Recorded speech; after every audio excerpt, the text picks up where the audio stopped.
ರಾಕೇಶ್, ನಿನ್ನ ನೋಡಿದ್ರೆ ನನಗಯ್ಯೋ ಅಂತ ಅನ್ಸುತ್ತಪ್ಪ.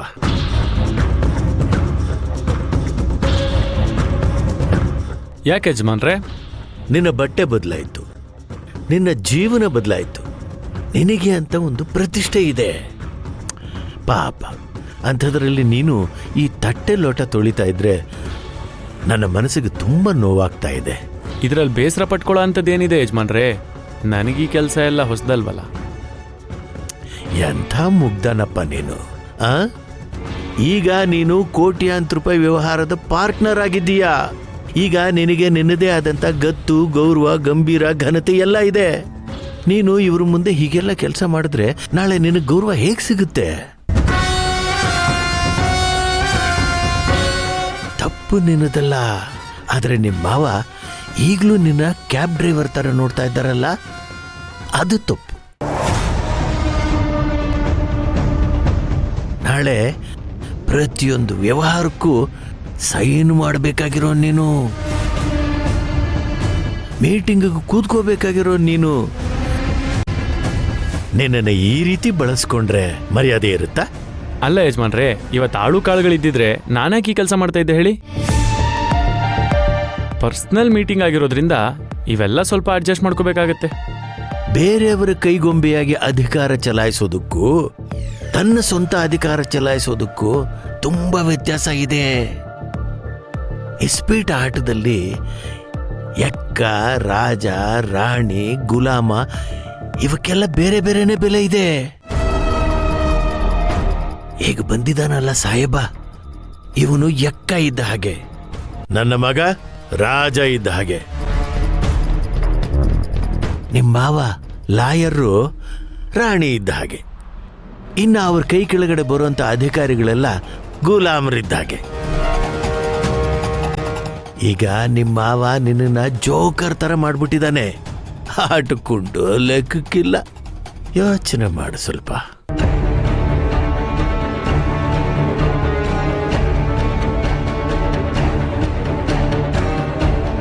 ಅಂದ್ರೆ ನಮ್ಮ ಮಾವನನ್ನು ಉಪಯೋಗಿಸ್ಕೋತಾರೆ ಅಂತ ಹೇಳ್ತಾ ಇದ್ದೀರಾ? ಖಂಡಿತ.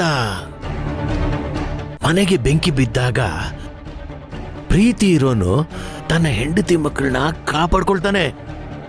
ಆದ್ರೆ ವ್ಯವಹಾರ ದೃಷ್ಟಿ ಇರೋರು ಹಣ, ಒಡವೆನ ರಕ್ಷಣೆ ಮಾಡ್ಕೊಳ್ತಾರೆ.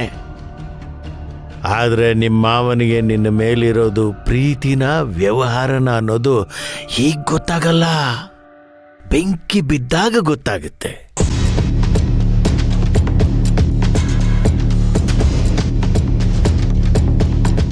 ಸದ್ಯಕ್ಕೆ ಆ ಬೆಂಕಿ ಹಚ್ಚೋರು ನೀವೇ ಅಂತ ನನಗನ್ನಿಸ್ತಾ ಇದೆ.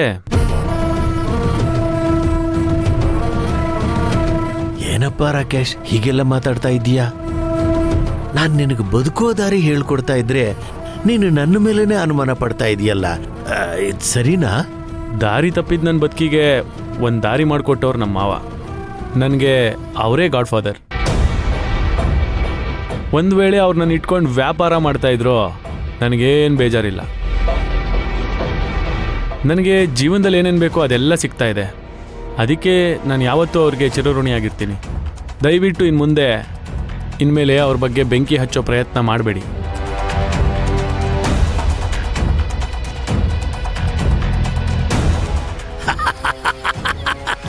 ಶಬ್ಬಾಷ್, ನಾನಿಟ್ಟಂತ ಪರೀಕ್ಷೆನಲ್ಲಿ ನೀನು ಗೆದ್ದುಬಿಟ್ಟೆ. ಪರೀಕ್ಷೆನಾ? ನಿನ್ನೊಳಗಡೆ ಸ್ವಾಮಿ ನಿಷ್ಠೆ ಎಷ್ಟಿದೆ ಅಂತ ನಾನು ತಿಳ್ಕೋಬೇಕಾಗಿತ್ತು.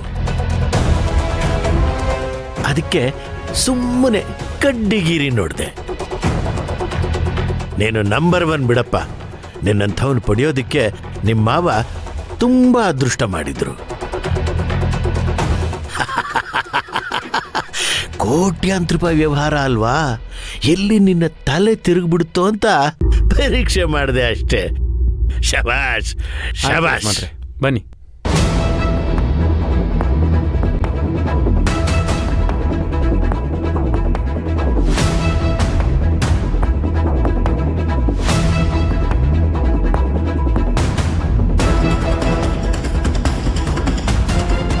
ನೀವೇನೋ ಹೊರೆ ಮಾಡ್ಕೋಬೇಡಿ, ನಾನು ನಾಳೆಯ ನಿಭಾಯಿಸ್ತಾನೆ.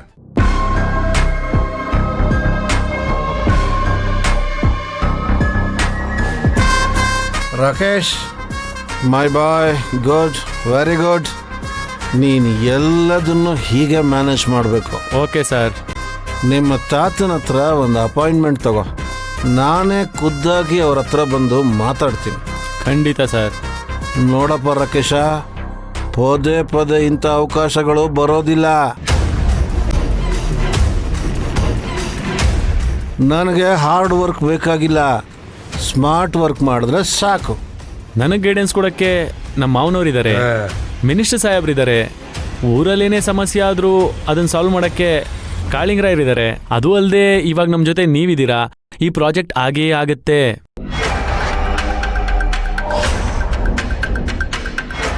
ಗುಡ್ ಗುಡ್ ರಾಕೇಶ್, ನಿನ್ನ ಕಾನ್ಫಿಡೆನ್ಸ್ ಲೆವೆಲ್ ಯಾವಾಗಲೂ ಹೀಗೆ ಇರ್ಬೇಕು. ಯಜಮಾನ್ರೆ, ನಾನು ಹೋಗಿ ಬರ್ತೀನಿ. ನಮಸ್ಕಾರ. ಮಿನಿಸ್ಟರ್ ಸಾಹೇಬ್ರೆ, good night. Good night. Padmanabh, bye. Good night my boy. Thank you. Bye ಬಾಯ್.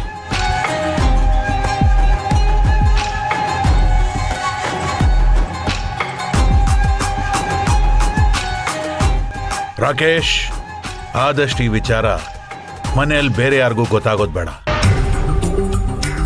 ನೀನು ನಿಮ್ಮ ತಾತನ್ನ ಸಪ್ರೇಟ್ ಆಗಿ ಹೋಗಿ ಕನ್ವಿನ್ಸ್ ಮಾಡು, ಆಯ್ತಾ? Sure sir. ನಾವಿನ್ ಬರ್ತೀವಿ ಯಜಮಾನ್ರೆ. ಮುನೇಂದ್ರ, ಒಳ್ಳೆ ಒಳ್ಳೆ ಕುಳಾನ ಹುಡುಕಿದ್ಯಾ ಮುನೇಂದ್ರ. ನಾನಂತೂ ಫುಲ್ ಕುಸ್ಸು ಗೆಳೆಯ. ಬರ್ಲಾ ಯಜಮಾನ್ರೆ? ಬರ್ಲಾ? ಓಡ್ ಬನ್ನಿ. ಬಾಯ್ ಗೆಳೆಯ. ಬಾಯ್.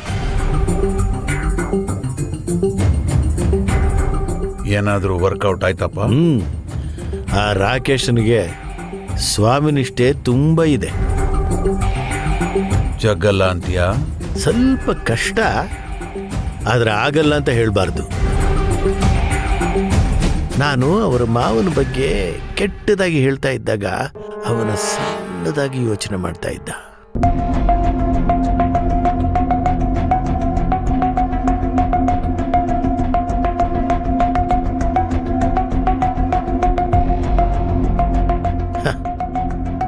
ಇವನ ಒಳಗೂ ಒಬ್ಬ ಕ್ರಿಮಿನಲ್ ಇದ್ದಾನೆ ಕಣ.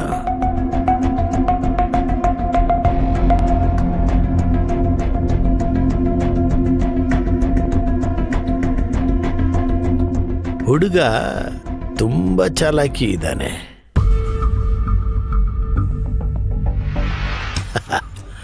ಯಾರ ಜೊತೆಲಿ ಹೇಗೆ ನಡ್ಕೋಬೇಕು ಅಂತ ಅವನಿಗೆ ಚೆನ್ನಾಗಿ ಗೊತ್ತು.